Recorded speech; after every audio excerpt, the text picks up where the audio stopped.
మహిళలపై చిన్న చిన్న మైనర్ బాలికల నుండి అయితే పెద్ద పెద్ద మహిళల మీద అఘాయిత్యాలు అత్యాచారాలు జరుగుతున్నాయి అనేది అటువంటి అవి దృష్టిలో పెట్టుకొని రకరకాల స్కీమ్స్ అనేది పెడుతుంది కేంద్ర ప్రభుత్వం కానివ్వండి, రాష్ట్ర ప్రభుత్వం కానివ్వండి.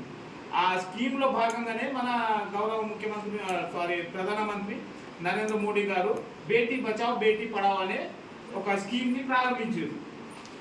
ప్రతిష్టాత్మకంగా ప్రారంభించి ఎటువంటి ఆడపిల్లల పైన ఆఘాయిత్యాలు జరగకుండా, అమ్మాయి పుడితే వాళ్ళకి వరకట్న వేధింపులు ఇటువంటి సమస్యలు రాకుండా తలెత్తకుండా ఇట్లా ఉండాలని, అంటే ఎవరు అమ్మాయిని చిన్న చూపు చూడొద్దు, చులకన చూడొద్దు.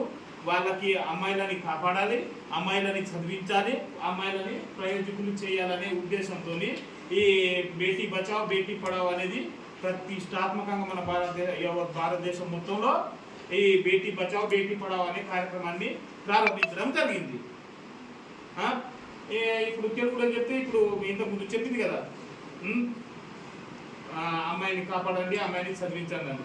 అయితే ప్రతి శాఖలలో కానీ ఎక్కడ చూసినా కూడా ముందుగా ఉండేది అమ్మాయిలు, మహిళలు మహిళలే ఎక్కువ ఉన్నారు. చదువులో అమ్మాయిలు ఎక్కువ ఉన్నారు, ఉద్యోగాలలో కూడా మంచిగా వస్తున్నారు, రాజకీయాల్లో వస్తున్నారు, సైంటిస్ట్ కానీ ఎక్సెట్రా అన్నీ మనకు ఆర్థిక శాఖ మంత్రి కూడా నిర్మలా సీతారామన్ అనేసి ఉన్నారు మన కేంద్రానికి తెలుసా.